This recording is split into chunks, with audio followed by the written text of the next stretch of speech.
Hey everybody, welcome back to the Speed Shop. It's a little windy out, so I got the microphone going today.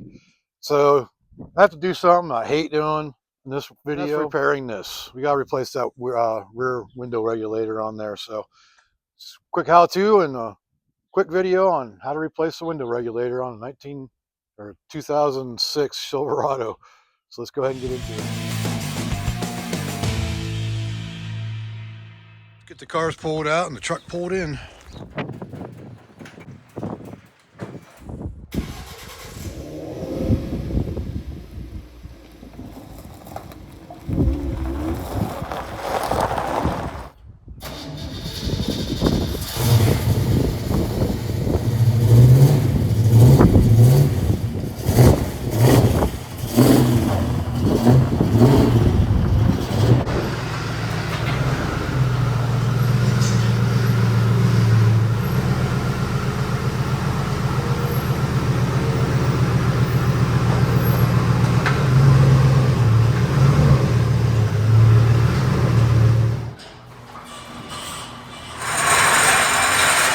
So what's the culprit we're dealing with today?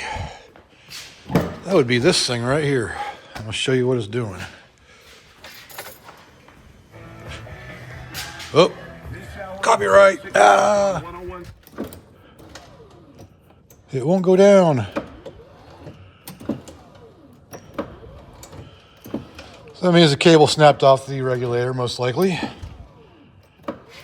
How do I know? Because I've replaced this window regulator before. It's the second one, at least. So here's the part I got. It's just a Dorman part. 741578. And it's the left rear window regulator. So there you have it. I bought this at CarQuest. I think it was about 90 bucks, I think. So yeah, 8517 out the door. And I went to CarQuest because it's the same price everywhere else. So even like Rock Auto, it's a little cheaper, but after shipping, it's the same price. So I'd rather, work with local mom and pop store. I know CarQuest is Advanced Auto, but it's privately owned. It's a franchise, so it works out pretty good. I get to support a local business and their family. 3 generations work there, and I get my part, and I can locally. So I think these might actually have a lifetime warranty on them. I'll have to check, be sure. Let's find out. It might say on here. Special order, window regulator. Doesn't say on there, but let me look at the website. So I did check, and it does have a limited lifetime warranty. So if this one goes out, I can take it in and get a new one. Pretty cool. So first things first, I gotta pop this little button off so we can unplug it. Try to be careful with these because they do like to break. There we go. Just gonna unplug it right here. There's a little clip. You just push that in and pop her out. Just like that. Pretty simple. So next thing you gotta take off is this door handle. Pretty sure there's a screw behind it.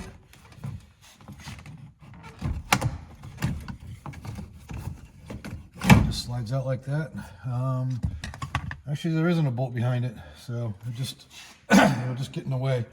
This, I believe, is on a pin, so I'm just gonna pop it off. The rest of the door here.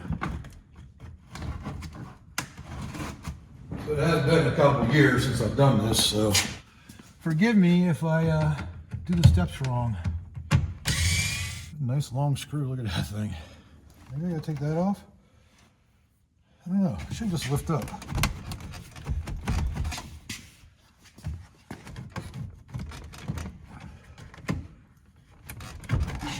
Behind the speaker.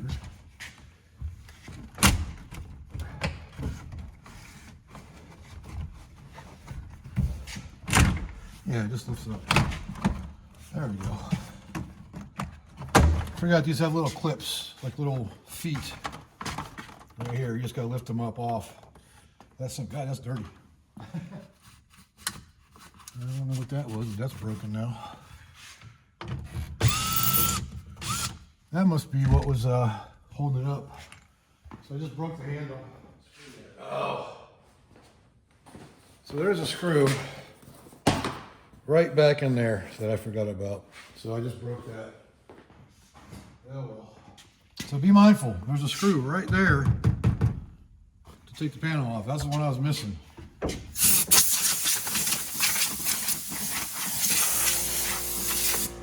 love living out in the country, but it gets dirty. I didn't think maybe this wasn't the one I took off. It doesn't look like it's ever been off.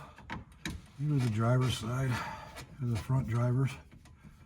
Might not have to take this speaker off, but I think it'll make it easier to get to the regulator. So we gotta take this door handle off. So we're gonna remove the plastic, get behind it, get everything off we need.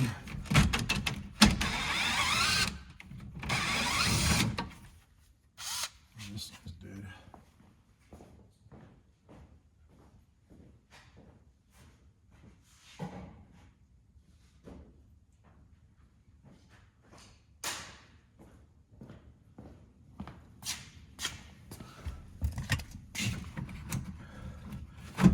This has a little tab on it. You just slide it out. And a clip. There you go.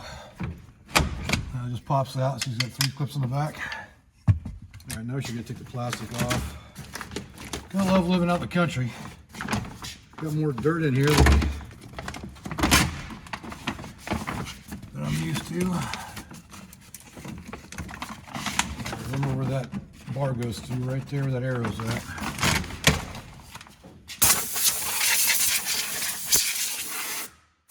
Oh, that speaker's completely blown. I wonder if I actually have some of that size. Maybe I should install it while we're in here.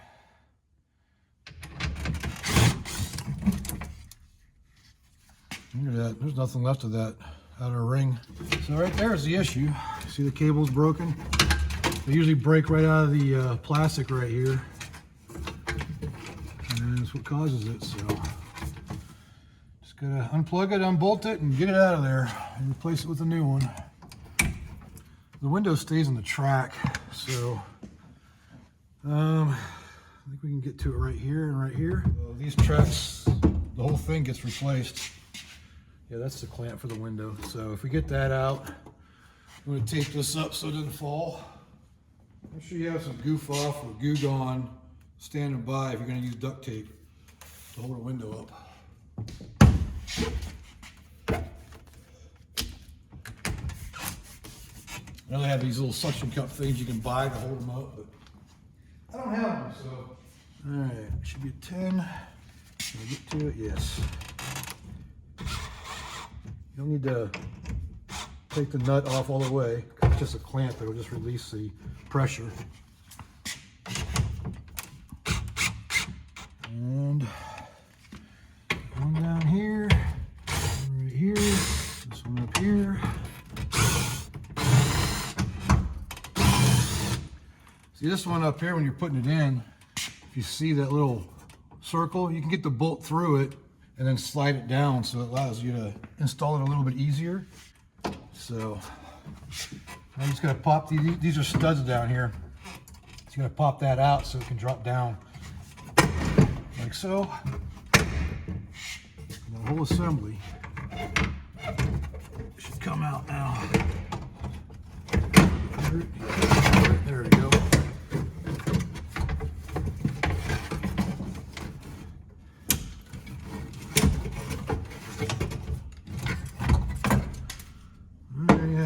The old one is out. As you can see, that's the cable that broke right there. So, not doing us much good anymore. Let's get this thing out of the box so we can make sure it's right and everything. All right, let's see what we got here. Plastic bags. They're actually sealed, which is kind of cool.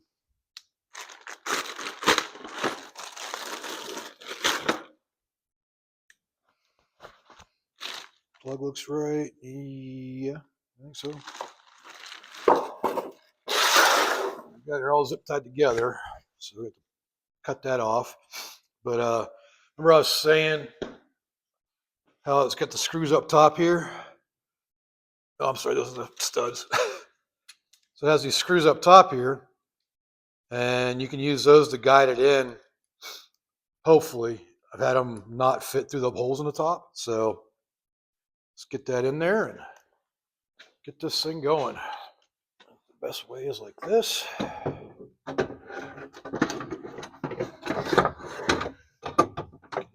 Bars.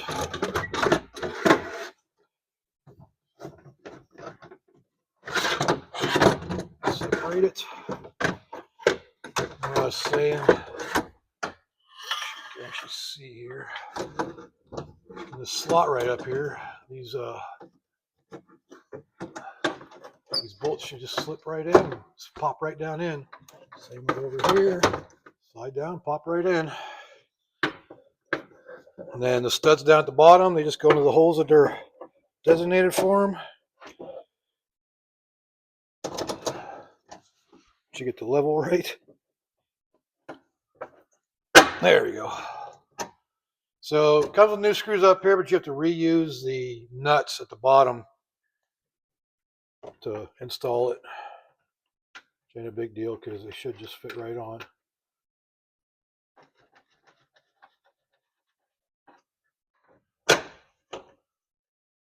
Sorry if I'm blocking your view, but got tight quarters in here.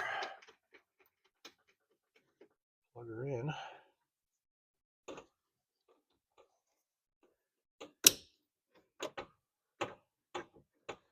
So that's in, that's in, that's in, and one more nut on the stud down here.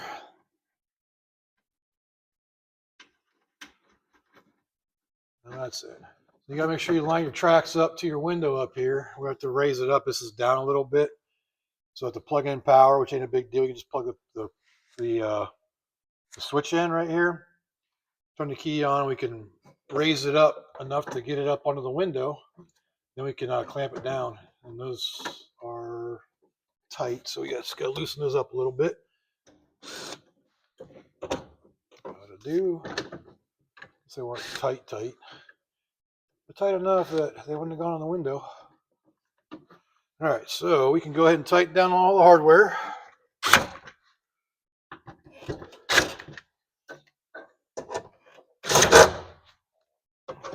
There's no way of adjusting it anyway that I can see.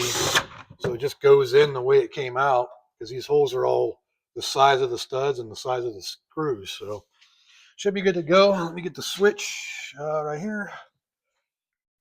Plug that in. I don't even know if I'm showing you anything right now. You get to see the install at least. There you go. Move you over just a little bit. So I just plugged the switch in right here so I can control it from back here to raise it up into position. So I can keep an eye on it from down here. Make sure it lines up. Go all the way up with it. Then we can tighten those down. Don't want to be too aggressive on those. It's got rubber isolated, so shouldn't have to worry about it. And yes, I'm using the my drill as a wrench, as you can see. But should be good to go now. That should go up and down. Everything's tight. Get the tape off. Oh, the tape's already cut there. And should work now. No binding. Nice powerful motor goes up. Good to go. So that's all there is to installing these things, and putting everything back is just reverse what we did earlier. So that's it. All right, there you have it. Doors all back together. Well, except for that little trim piece that goes right there. It doesn't look like a very good shape, does it? But anyways, so that goes on, clips into place.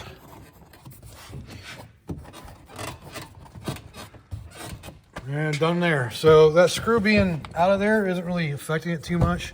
So the piece I broke off, what is it? Whatever. So that's one door down. It's actually the only door down. I don't know why I said that, but turn her on.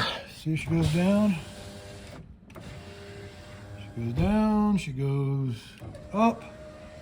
Probably blinding you with the spotlight back there, but there you go. One repair complete. Like I said, I hate spending money on repair parts. I'd much rather be putting it into that one over there, as you should know. But anyways, we got the door, the windows fixed now. That'll do it for this how-to and DIY and whatever you want to call it on installing the window regulator on the rear driver's door of a God, why do I keep saying 19? Of a 2006, because it's my newest vehicle, other than the Mustang, that's my wife's. But so the 2006 Chevy Silverado. So we got that fixed now. So my dogs can enjoy the ride in the back seat now with the window down. But anyways, if you like this video, leave a like, leave me a comment. Let me know what I can do better. Subscribe while you're at it. Why not? It's free. And tell all your friends, turn on notifications, do all that good stuff. Really appreciate the support. Made it to the end. Really appreciate that. So until next time, I'll see y'all later.